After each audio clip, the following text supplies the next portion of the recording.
Fernanda Fernández. Soy educadora en diabetes, también soy cosmetólogo y cosmiatra. Gran parte de mi trayectoria ha sido en el área de nutrición clínica, sobre todo en la parte endocrinológica. Y bueno, una de mis pasiones de vida es conocer acerca de la psicología y de la psique de los seres humanos, y esto me llevó a estudiar un poquito más acerca de la psiconutrición. Para entrar un poquito en el tema, me gustaría que tuviéramos en cuenta dos definiciones importantes. La primera, que es la nutrición. Es importante conocer el término de nutrición porque muchas veces al escuchar la palabra nutrición pensamos en una dieta restrictiva o en listas de alimentos que no podemos comer, pero no es así. La nutrición se refiere exactamente a los nutrientes que componen a los alimentos. Implica procesos que suceden en el cuerpo después de comer. Dentro de estos procesos entran la obtención, la asimilación y la digestión de los nutrientes en el organismo. Entonces, hablar de nutrición no solamente es hablar de peso, no es hablar de obesidad, no es hablar de índice de masa corporal o de niveles de grasa. Hablar de nutrición nos referimos a los nutrientes que le dan vida a nuestro cuerpo.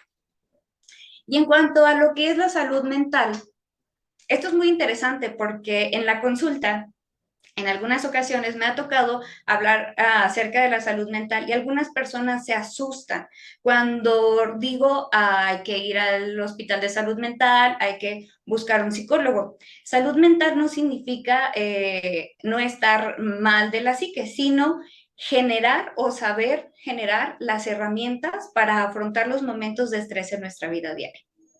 Y bueno, teniendo en cuenta estas dos definiciones, podemos hablar entonces lo que es la psiconutrición. La psiconutrición es una disciplina que conjuga los conocimientos de la psicología y de la nutrición para comprender mejor la relación con la comida y su influjo en el equilibrio emocional, con el objetivo de mejorar nuestro estilo y calidad de vida. Entonces, teniendo en cuenta las dos definiciones anteriores que hablamos de nutrientes, hablamos de herramientas para afrontar los desafíos de la vida, combinamos lo que es la psiconutrición y el objetivo de esta es mejorar nuestra calidad y nuestro estilo de vida. Continuamos. Bueno, al hablar de psiconutrición es importante retomar un poquito de historia. Voy a hablar un poquito acerca de la doctora Bownie Kaplan. La doctora, ella es pionera en lo que es la psiconutrición. Ella hace un descubrimiento muy importante. Descubre cómo la nutrición afecta y cómo mejora y controla los problemas mentales. La psiconutrición es una ciencia que tiene poco tiempo en investigación y poco tiempo en estudio, aproximadamente de unos 45 años, que nace y que se empieza a dar énfasis en esto. No nos vamos lejos, la doctora Bownie es la primera en hacer su publicación en el año de 1972, sale la primera publicación y desde ese tiempo hasta ahora van más de 140 publicaciones científicas. Ella no es la única que ha hecho publicaciones en cuanto al tema, hay muchos otros doctores que han informado en cuanto a esto, pero no nos vamos a poner a hablar de todos ellos porque la idea no es hacer una clase de historia, sino nada más dejar como antecedente a la doctora Bownie porque tiene mucha literatura que podemos encontrar que puede ser de interés o de ayuda para comprender esta increíble ciencia. Y bueno, pues a mí me apasiona un montón. Bueno, entonces, ahora sí vamos a hablar cómo es que se conecta la nutrición con la salud mental. Al hablar de la conexión, es importante que tengamos en cuenta lo que es el sistema nervioso central autónomo y que el cuerpo del ser humano es íntegro y que está totalmente conectado. Esto quiere decir que no podemos separar lo que ocurre en nuestro sistema nervioso central de lo que ocurre en el resto de nuestro cuerpo. Por ejemplo, el intestino y el cerebro están íntimamente conectados. Igual el cerebro con nuestro corazón, igual el cerebro con nuestro sistema circulatorio, con todos los sistemas que están en nuestro organismo, están conectados. Y el sistema nervioso central, pues obviamente hablamos del cerebro, el cerebro es el rey del organismo. ¿Por qué? Porque todo lo que ocurre en nuestro cuerpo, ya sea de manera consciente o inconsciente, se da a través o pasa a través del sistema nervioso central. Y es por eso que está aislado, por eso es que nuestro cerebro está aparte de todo el resto de nuestro cuerpo, porque está altamente protegido. Tenemos una barrera que es la barrera hematoencefálica. Esta barrera es como una muralla china que cubre el cerebro y que evita que pasen microorganismos o que pasen agentes patógenos que pueden llegar a dañar nuestro sistema nervioso. ¿Por qué? Porque si se ataca el sistema nervioso, pues se ataca todo nuestro organismo. Y entonces, ¿qué papel juega aquí la nutrición? Bueno, el papel de la nutrición es altamente influyente, ya que el estado de ánimo, el comportamiento, la eficacia mental y el comportamiento psiquiátrico de las personas se dan a través de lo que nosotros comemos. Bueno, en la consulta de nutrición, pues normalmente no va a llegar una persona por depresión o por ansiedad o por algún síntoma psiquiátrico. Normalmente va a llegar una persona con el nutriólogo porque quiere controlar su peso, ya sea porque tiene obesidad o bajo peso, ya sea porque tiene diabetes, ya sea porque tiene resistencia a la insulina, porque alguno de sus médicos le ha identificado con resistencia a la insulina, algunas enfermedades tiroideas, hipertensos, y en algunos de mi consulta privada han acudido por casos severos de acné. Y bueno, la mayoría de los síntomas que estos pacientes han presentado son dificultades para dormir, un sueño no reparador, estreñimiento, dolores musculares, calambres, dolores fuertes de cabeza, falta de energía, caída de cabello, uñas quebradizas, y bueno, podemos seguir con la lista interminable de sintomatología. Pero lo que a mí me parece interesante y que quiero resaltar es que en algunos de los casos también han referido que tienen dificultad para prestar atención, olvidan las cosas, ya sea a corto o a largo plazo, pueden tener síntomas de bipolaridad, algunos síntomas de ansiedad, sobre todo ansiedad para consumir alimentos, pueden llegar a tener atracones y ataques de pánico. Entonces, aquí podemos ver cómo sintomatologías clínicas que van relacionadas solamente con la parte de laboratorios o con la parte de enfermedades, también se relacionan con la parte emocional. Y bueno, es imposible no hablar de las hormonas, ya que hablé que el sistema nervioso central se conecta con todo, pues vamos a ver cómo es que se conecta con todo. La relación que existe entre el intestino y el cerebro se da a través de los mediadores bioquímicos. Quiere decir que no es que estén conectados a través de un cable que manda información y ya, sino que hay muchas hormonas que mandan información al resto del cuerpo. Desafortunadamente o afortunadamente, estos neurotransmisores o estos mediadores dependen mucho del estilo de vida, como la alimentación, la actividad física, el descanso y el estrés crónico. Así que cuando van al médico por alguna enfermedad y no encuentran la razón por la cual tienen esta patología y les dicen que es por estrés, créanle al médico, porque sí puede ser causado por altos niveles de estrés. De las hormonas que vamos a prestar atención el día de hoy, va a ser la hormona de la insulina y la hormona de la leptina. Estas dos hormonas son importantes que las conozcamos para poder conocer o entender un poquito más acerca de cómo se conecta el intestino con nuestro cerebro y cómo es que se da la gestión de energía dentro de nuestro cuerpo. Seguramente alguno de ustedes ha escuchado hablar de lo que es la resistencia a la insulina. Y antes de entrar en profundidad con lo que es la resistencia a la insulina, me gustaría que tuvieran en mente que la resistencia a la insulina no es una enfermedad. La resistencia a la insulina es un síntoma clínico que se da por una situación fisiológica natural de defensa del cuerpo. Y esto lo hace para obtener energía. Mencionamos hace rato que el sistema nervioso central es el rey del cuerpo. Entonces, cuando el cerebro necesita energía, él va a hacer lo que quiera, como quiera y cuando quiera para conseguir energía. Y esto de la resistencia a la insulina es un medio de adaptación de nuestro cuerpo para mantenernos vivos, porque el cuerpo es una máquina de supervivencia. Entonces, ¿qué pasa aquí? Al hablar de resistencia a la insulina, va de la mano, pues, con la palabra insulina. La palabra insulina muchas veces nos asusta porque al escuchar insulina pensamos en diabetes, pensamos en medicamentos, pensamos en una enfermedad que no se va a curar. Pero la resistencia a la insulina no es diabetes ni cosa parecida. Entonces, teniendo esto en cuenta, quiero que sepan que la resistencia a la insulina se ha modificado a través de la historia del ser humano, ya que como es un sistema de adaptación, todos lo tenemos en nuestro organismo. Pero ¿qué pasa cuando nuestro estilo de vida, como mencionábamos anteriormente, la alimentación, la actividad física, el descanso y el estrés crónico están de una manera negativa en nuestro organismo? Pues bueno, vamos a generar una resistencia a la insulina patógena, que no es para mantenernos en estado de supervivencia, sino que nos genera enfermedades. Y aquí es donde vamos a dañar parte de nuestro intestino porque se genera algo que conocemos como permeabilidad intestinal. La permeabilidad intestinal es cuando la capa que protege al intestino se desgarra y hay fisuras. En esas fisuras empiezan a filtrarse toxinas que no deberían de salir del intestino y pasan al resto de nuestro organismo. Cuando estas toxinas pasan, empieza a generarse una intoxicación y dentro de la intoxicación empezamos a generar y atacar la permeabilidad cerebral. Y es aquí cuando esa barrera, esa muralla china que no debería permitir el paso de toxinas, empieza a dañarse y permite el paso de toxinas que no deberían de ir al cerebro.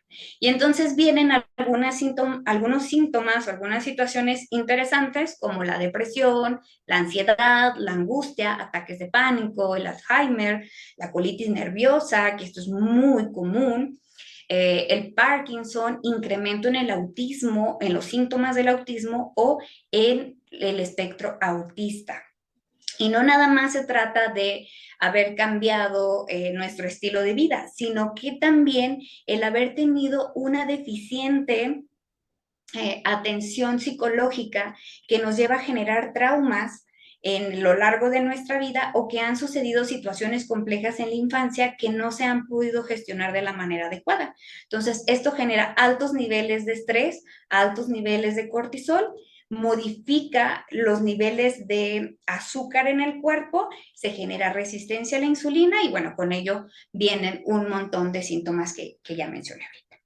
Pero no nada más termina aquí, sino que esto también afecta a nuestro sistema inmunológico. Entonces, nuestro sistema inmunológico también obtiene energía a través de la resistencia de la insulina y se empieza a modificar, nos empezamos a intoxicar y es cuando vienen algunas otras enfermedades como artritis reumatoide, el lupus, esclerosis múltiple, el Guillain-Barré y recientemente se ha encontrado un detonante importante en las enfermedades de tiroides, como la tiroiditis de Hashimoto o el hipotiroidismo. Esto es importante porque cuando los anticuerpos tiroideos se modifican y no nos damos cuenta, llega un momento donde empieza a destruir a nuestra tiroides y bueno, pues aquí viene mucho desajuste hormonal. Y ahora quiero que sepan, o bueno, ahora más bien ya lo saben, que el desajuste hormonal tiene que ver con los neurotransmisores que conectan al cerebro con el resto de nuestro organismo. Entonces, resumiendo esto, el intestino y el cerebro se comunican a través de hormonas o neurotransmisores y cuando esta comunicación se daña, generamos una situación que se llama disbiosis intestinal, que es cuando se rompe la membrana del intestino, y una inflamación en el cerebro, que es la neuroinflamación que conocemos como M1, cuando la barrera hematoencefálica también tiene estas filtraciones. Entonces, cuando esta comunicación falla, falla todo en nuestro organismo. No sé si hasta aquí alguien tiene alguna duda o si alguien en alguna ocasión les han diagnosticado resistencia a la insulina o han padecido de esta patología. Yo tengo una duda, Paulina, por decir, ¿cómo sabemos nosotros si desde chicos tenemos algo que pues no sabes, ¿no? O sea, tú estás creciendo y pues tú crees estar normal y bien, ¿no? De salud, pero ¿cómo sabemos? Bueno, yo te comento, yo estoy perdiendo masa muscular.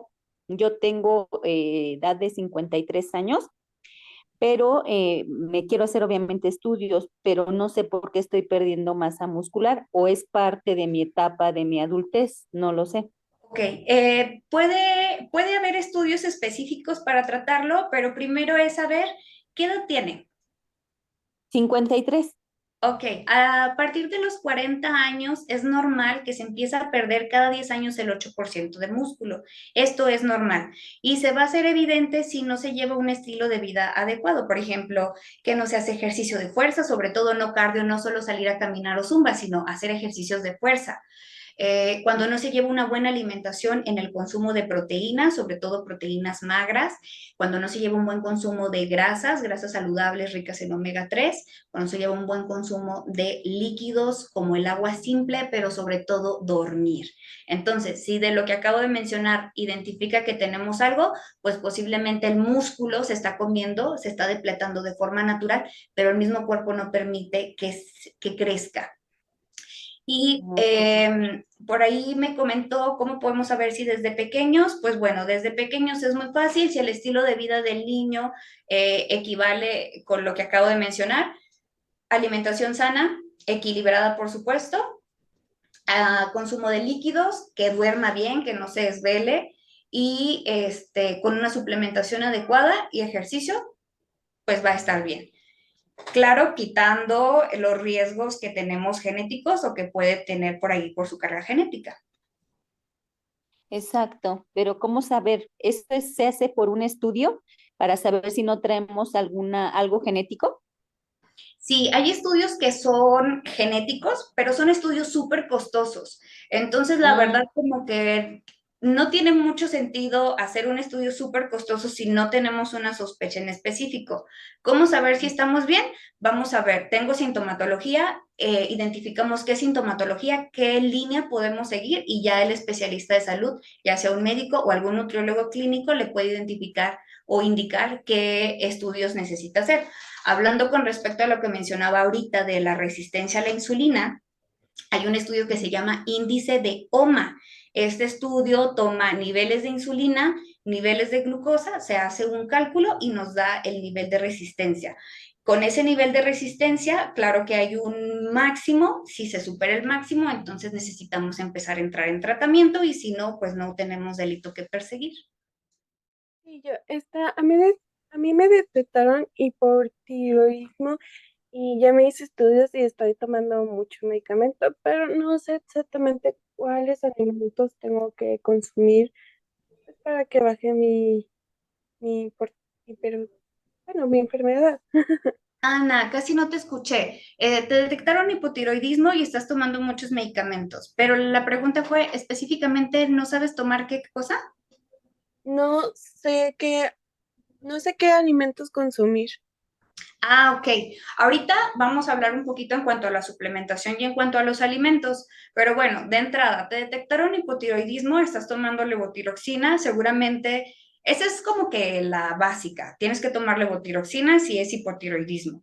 De ahí te van a recetar algunos suplementos como el magnesio, que es alimento para tiroides, el zinc, que es alimento para tiroides, el selenio, que es buenísimo para mejorar la función tiroidea.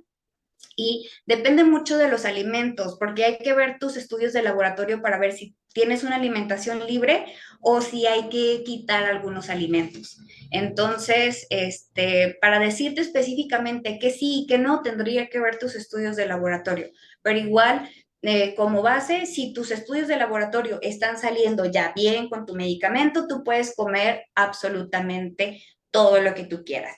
Si hay valores que salen fuera de rango, como por ejemplo el yodo tiroideo, si te sale desajustado, necesitamos quitar las verduras que son como arbolito, crudas. Las puedes comer cocidas, pero no puedes tomar el agua de cocción. Si no tienes problemas con los niveles de yodo, si no tienes problemas de bocio, tú puedes comer absolutamente todas las verduras y nada más sería enfocarnos en mejorar tu salud intestinal para que tu perfil tiroideo siempre salga de 10.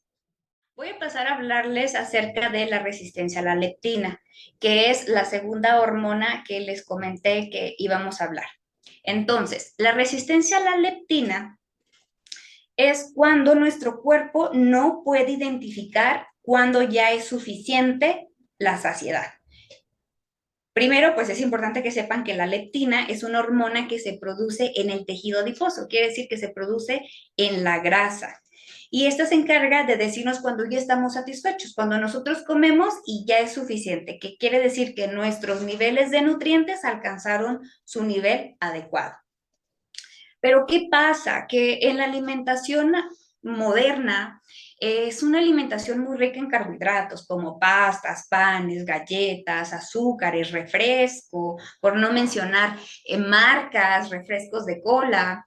Eh, hay un alto consumo de alimentos que no nutren y que aportan muy pocos micronutrientes como vitaminas y minerales, pero una gran cantidad de alimentos que dentro de nuestro cuerpo se convierten en azúcar, o sea, de carbohidratos. ¿Y qué sucede cuando tenemos un alto consumo de estos alimentos? Pues el cuerpo pasa por alto la señal de leptina. Quiere decir que se pierde la capacidad para hacerle caso a la leptina. Entonces, podemos seguir comiendo y comiendo y comiendo y comiendo y no dejamos de comer. Siempre sentimos que tenemos hambre o que no estamos satisfechos. O bien dejamos de comer porque ya la pancita ya no nos da para más, la capacidad gástrica llegó a su tope. Entonces, esto es peligroso porque no lo identificamos y creemos, no, pues es que yo soy de muy buen diente y yo puedo seguir comiendo y comiendo y comiendo y comiendo porque soy de muy buen diente, pero no significa eso, quiere decir que la señal de la leptina está dañada. ¿Y qué pasa aquí?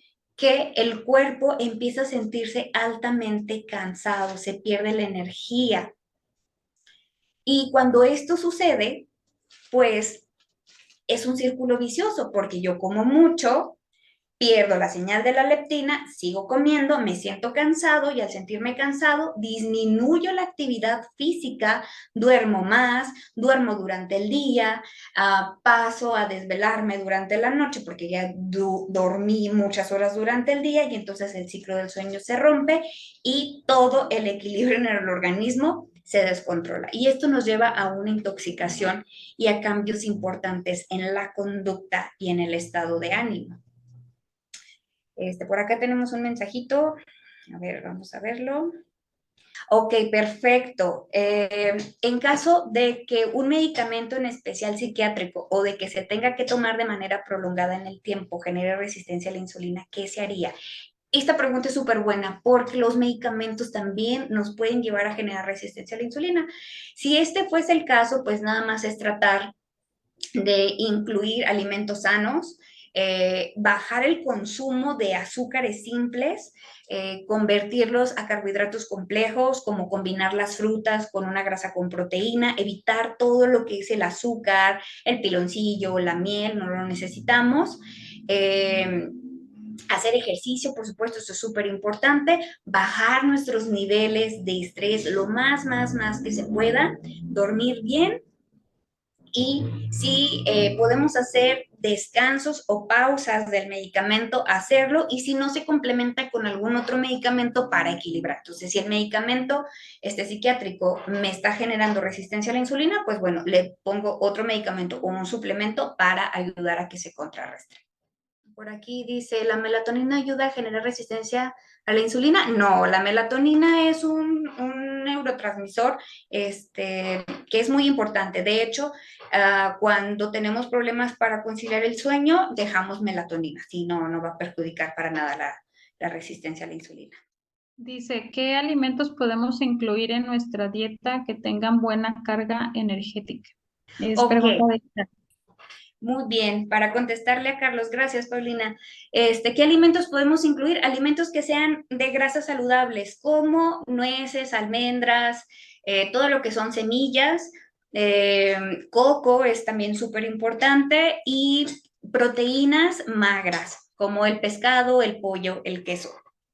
Esos alimentos son benéficos y siempre recuerden verduras todo el tiempo. Tengo un diagnóstico de triglicéridos altos y diagnóstico de intestino irritable. ¿Qué alimentos consumir para reducir triglicéridos y cuidar mi estómago? Importante, normalmente cuando se tiene triglicéridos altos, hablando de factores nutricionales, hay dos cosas. Tenemos un alto consumo de carbohidratos, o sea, alto consumo de azúcares como pan, galletas, refrescos, jugos, jugos de frutas. Y otra cosa, ayunos altamente prolongados, pasar más de 8 horas sin consumir alimento, eh, o no tener un horario establecido para comer. Esto nos lleva a tener atracones, a consumir muchos alimentos ricos en azúcares. Entonces, por ahí pueden ir los triglicéridos arriba, pero también puede haber otros factores. Hablando de nutrición, serían estos dos factores.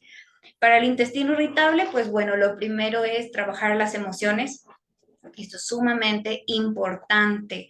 Cuando no sabemos gestionar nuestras emociones, todo se va al estómago, todo se va al intestino y empezamos a sentir, me siento enojado y ¡pum! Se inflama, me siento triste y se inflama el intestino. Entonces, lo primero es esto. Lo segundo, hablando de forma nutricional, evitar todos los alimentos que son tipo coles, que generen fermentación, como el brócoli, la coliflor, la cebolla, el ajo, la semilla del tomate, la semilla del pepino y la cáscara, y evitar todos los irritantes. No sé, Rosalía, si eres de México, pero la salsa Valentina, adiós, el refresco, adiós, el café, adiós. Este tipo de alimentos generan mucha sensibilidad en la mucosa gástrica. Y bueno, suplementar, tenemos que suplementar, esto es muy importante.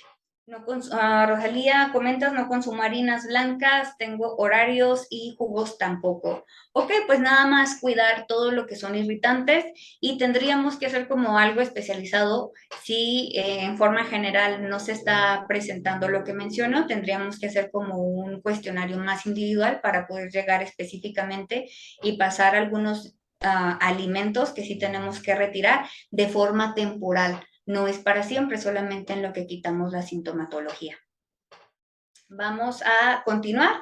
Entonces, la resistencia a la leptina, pues ya sabemos que se da por un alto consumo de azúcares. ¿Qué es lo que pasa en nuestro cuerpo? No puedo reconocer cuando ya me siento satisfecho, y cuando no me siento satisfecho, esto genera que yo me empiece a perder energía, me siento débil y genero una intoxicación en mi organismo que me lleva a cambios de conducta y en el estado de ánimo. Esto es muy importante. Ay, ay, ay. Y bueno, pues a lo mejor ya empezamos a sentirnos un poco abrumados con tanta información, que si leptina, que si insulina, que si neurotransmisores, que si estilo de vida, que si alimentos.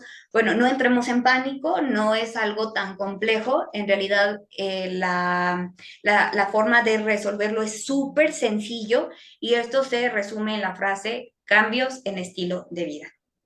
La alimentación, una suplementación adecuada, el ejercicio, la buena hidratación y la calidad en el sueño son básicos e indispensables para que mi salud mental esté mejor, ¿sí? Entonces, al hablar de alimentos, no son dietas restrictivas, como les mencionaba, es una alimentación variada, equilibrada. Hay muchos tipos de dietas. Si quieren ponerle nombre, podríamos ponerle el nombre de una dieta mediterránea que incluye hortalizas, granos, proteínas magras, grasas saludables, muchas verduras y muchas frutas, que estos van a ser los precursores para que tengamos una buena salud en general. Ejercicio.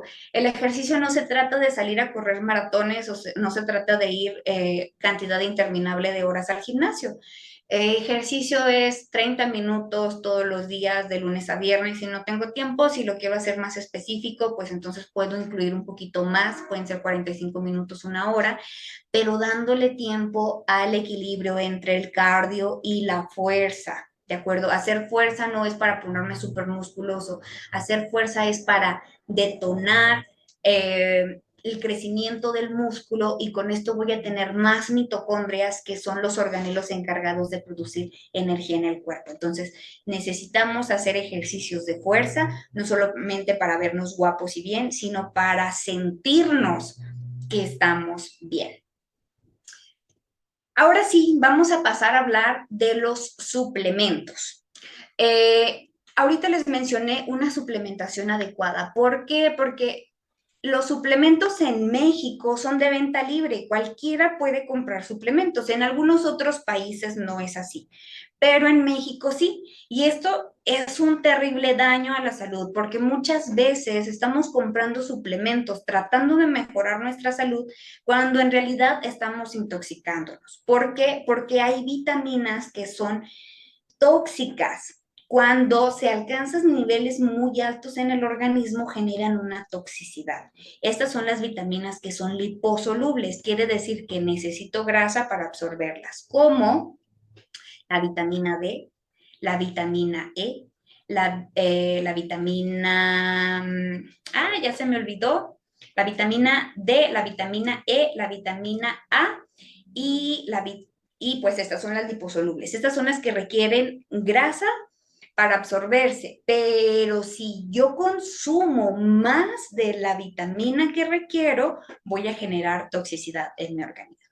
Y luego viene otra parte, que si consumo suplementos sin el suplemento adecuado para que se absorban bien, pues no voy a sentir el efecto y voy a decir, bueno, pues llevo 6 meses tomando el hierro y mi hemoglobina sigue súper por los suelos, entonces, pues, ¿para qué me lo sigo tomando? Bueno, pues es que para que el hierro se absorba necesita de la vitamina C, se complementa y entonces entra al torrente sanguíneo como debe de ser. Por eso es importante que la suplementación se lleve de una manera adecuada por un especialista de salud que les pueda indicar específicamente qué es lo que necesitan, sin que ustedes se sientan como mal de salud por haber consumido algún suplemento. Y otra cosa, que también a veces no lo necesitamos el suplemento, y lo tomo y lo único que pasa es que se va a través de la orina y tengo una pipí bastante cara porque los suplementos no es una cosa tan económica,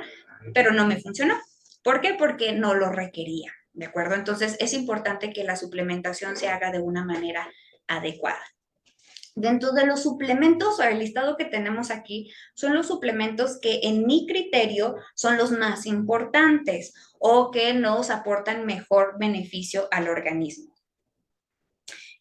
Aquí entrarían los probióticos. Este es mi pasión de vida. Los probióticos para mí son súper, súper, súper importantes. Todo ser humano en la Tierra debería de tomar probióticos.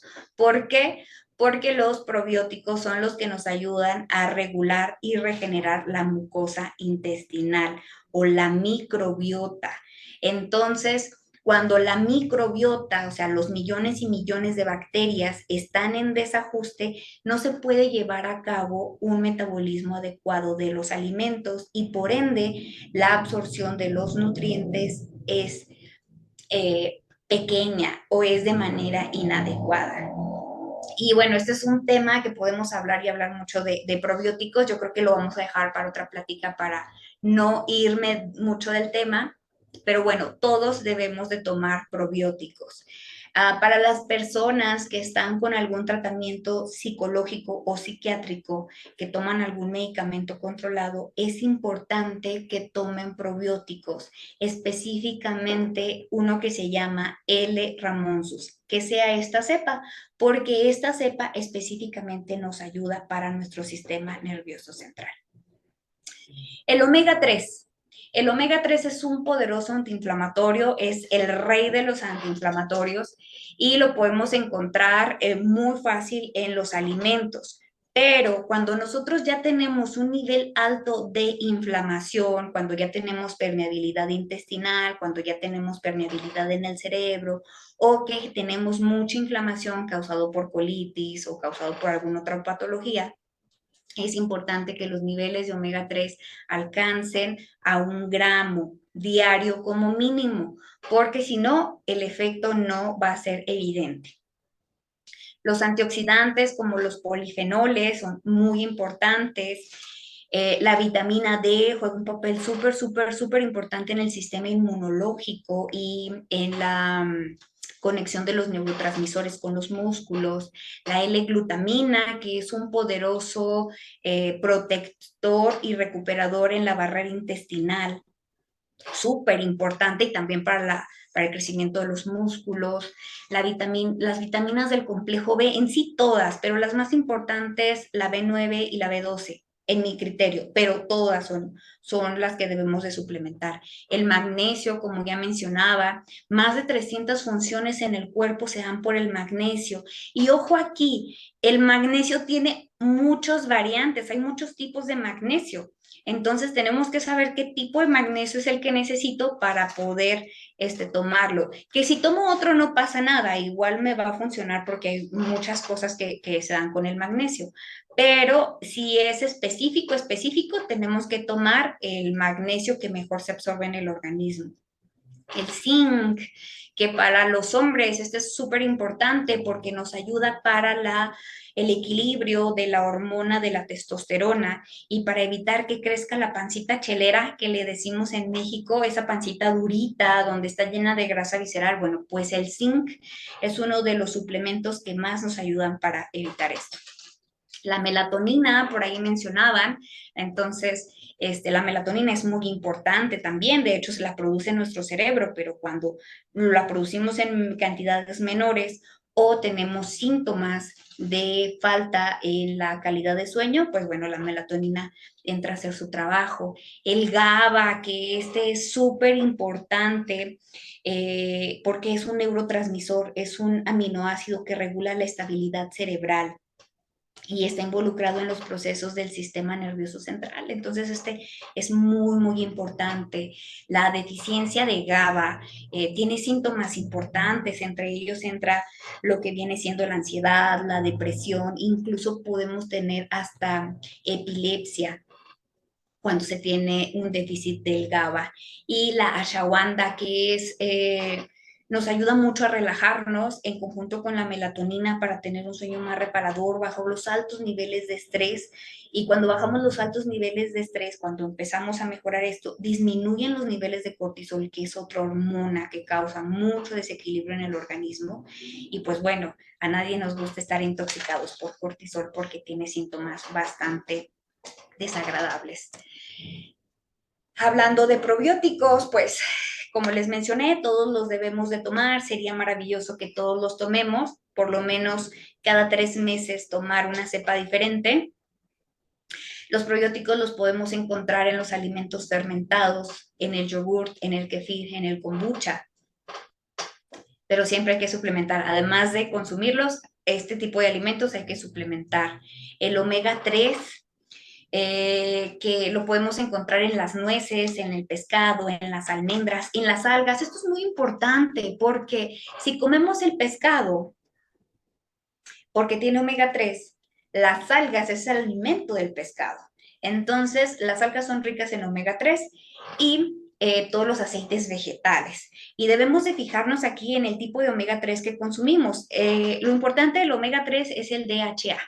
Eso es lo que debemos de buscar. Debe ser un omega 3 que sea mayor a 1 gramo y debe de venir siempre en un frasco oscuro o color ámbar, porque luego pasa que compramos los frascos más económicos o los tenemos en bolsitas o lo pongo en mi pastillero que es transparente y eso es un error catastrófico, porque lo que sucede es que se oxida ese omega 3. Debemos de taparlo de la luz del sol y del aire para que tenga todo su efecto como debe de ser. Los antioxidantes como los polifenoles, que lo podemos encontrar en las frutas, en las verduras, sobre todo las que son de color rojo, color morado, colores muy fuertes como el naranja, como la zanahoria, lo podemos encontrar en el cacao puro, en el té verde y en la semilla. Por ahí, cuando tenemos mucho antojo de comer cosas dulces, cuando tengo muchas ganas de comer chocolate, es que el cuerpo está mandando una señal de que necesito un nutriente. Entre ello entraría los antioxidantes específicamente, porque el cacao nos aporta bastantes antioxidantes y también el magnesio. Entonces, creo que por ahí vi un comentario que decía, se me antojan mucho las cosas dulces. Bueno, cuando se me antojan mucho las cosas dulces es una señal de mi cuerpo que me está diciendo que tengo deficiencia y que necesito dar magnesio y antioxidantes. Les mencionaba aquí que de las vitaminas del complejo B, la B9, que viene siendo el ácido fólico, bueno, pues este tiene un papel súper importante. Creo que todos sabemos que el ácido fólico es fundamental para las mujeres embarazadas, pero no nada más para las mujeres que están esperando bebé, sino también para aquellos que no, tanto como para hombres como para mujeres, porque el ácido fólico, la vitamina B9, nos ayuda en la síntesis del ADN y en la producción de glóbulos rojos. Y los glóbulos rojos son los que llevan el oxígeno a través de la sangre. Entonces, si nosotros no tenemos una buena cantidad de glóbulos rojos, no vamos a tener una buena oxigenación y pues vamos a estar hablando de que nos va a generar toxicidad en el organismo. ¿Qué pasa cuando tenemos una deficiencia de ácido fólico? Pues presentamos problemas en la memoria, empezamos a ser como muy despistados, se nos empiezan a olvidar las cosas que normalmente no se olvidaban y nos cuesta trabajo concentrarnos. La vitamina B12, que es la cobalamina, que la podemos encontrar en las carnes, en el pescado y en el huevo, pues también es un precursor para la producción de glóbulos rojos, nos ayuda para el mantenimiento del sistema nervioso, participa en la formación de neurotransmisores y una falta de vitamina B12 puede desencadenar en una patología importante. Es por eso que a las personas que practican el vegetarianismo o el veganismo, se sugiere que se suplementen con vitamina B12. Y si tienen conocimiento acerca del plan que están llevando, muchas veces no necesitan suplementarlo, solamente necesitan hacer una buena combinación entre leguminosas y cereales para así ayudarles a que se genere de manera natural en el cuerpo. Pero para todas aquellas personas que son súper estresadas, que su trabajo es intelectual o que trabajan muchísimo, que sus jornadas laborales son altas, se sugiere que se suplemente con complejo B por lo menos cada 6 meses, que sería tomar una dosis de una cápsula, una pastilla, perdón, diaria junto con ácido fólico por un mes. Y con esto estaríamos asegurando esto. La vitamina B12 también juega un papel importante en la formación del músculo. Yo ahorita mencionaba la importancia del músculo. El músculo es vida porque nos genera energía. Entonces, si queremos crecer grandes y fuertes y estar sanos por el resto de nuestra vida, necesitamos tener una buena cantidad de músculo. La vitamina E, maravillosa. La vitamina E es un antioxidante que podemos encontrar en los frutos secos como las avellanas y las almendras y en las verduras de hojas verdes. Esta nos ayuda mucho para la protección contra los radicales libres que generan estrés oxidativo, que cambian nuestra edad metabólica. Esto significa que nos hacen viejitos. Podemos tener 20 años, pero trabajar con una edad metabólica de 60. Eso significa que mi cuerpo está como si tuviera 60 años. Entonces, pues hay que tomar vitamina E y antioxidantes para mejorar lo que es la edad metabólica. También la vitamina E nos ayuda para cuidar nuestro hígado. Si tenemos por ahí hígado graso o indicios de hígado graso, hay que tomar vitamina E, nos va a ayudar bastante con esa parte.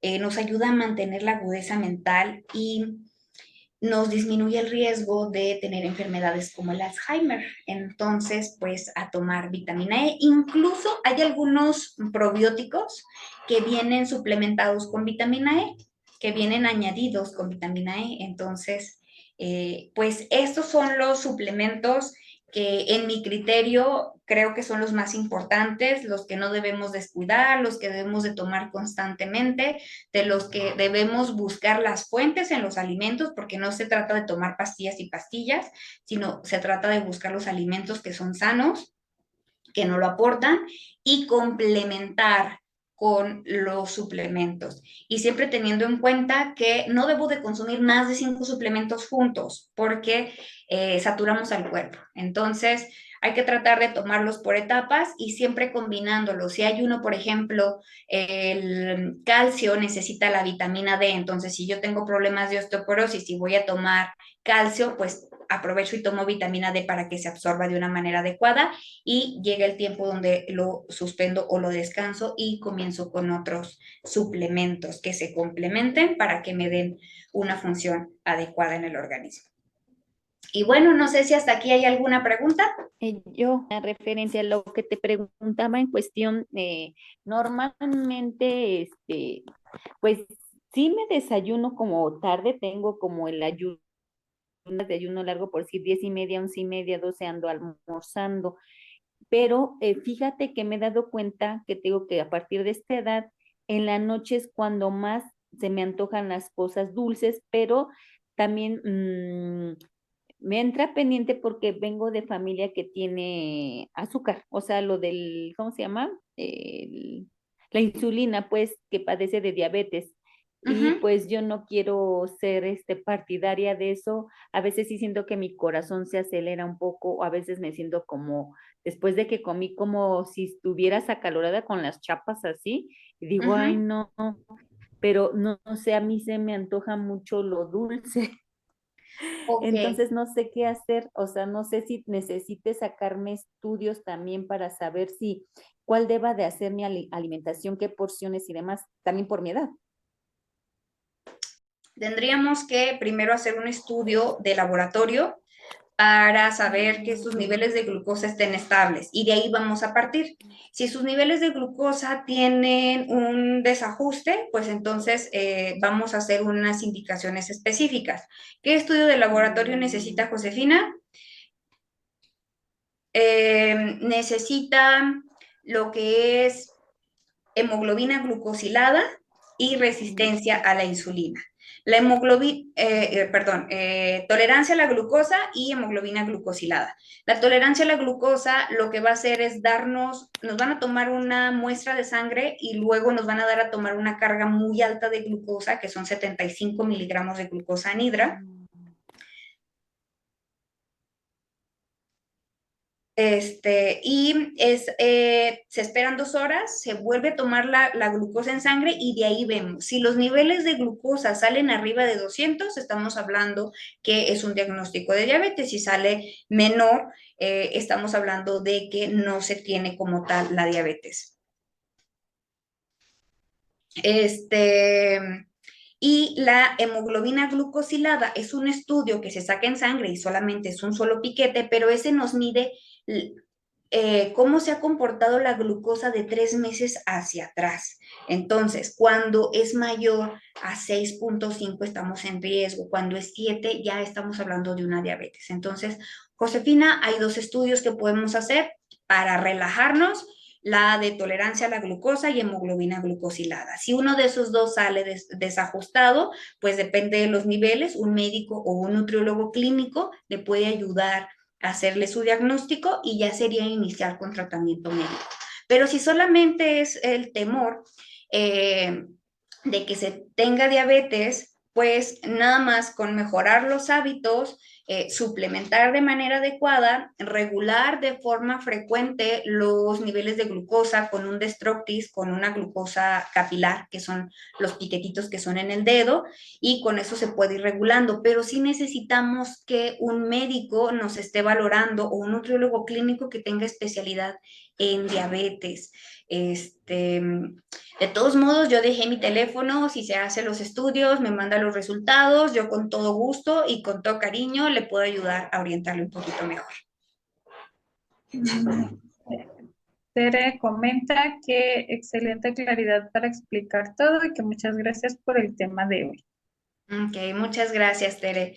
Me alegra saber que quedó un poquito claro. Igual por ahí surgieron más dudas. Con toda confianza pueden mandarme mensajito, y pues por ahí darles respuesta. ¿Sí? Gracias, Esme. Ok. Ok, pues bueno, eso es todo por mi parte. Espero que les haya servido, que no solamente lo sepan, sino que lo apliquen, porque esto es muy importante. No solamente es tener conocimiento por tenerlo, sino es qué hago con ese conocimiento. Entonces, ahora ya saben, estilo de vida, alimentarnos sano, hacer ejercicio, dormir bien, bajar nuestros niveles de estrés y eh, mantener una buena suplementación. Entonces, pues adelante y seguimos en contacto.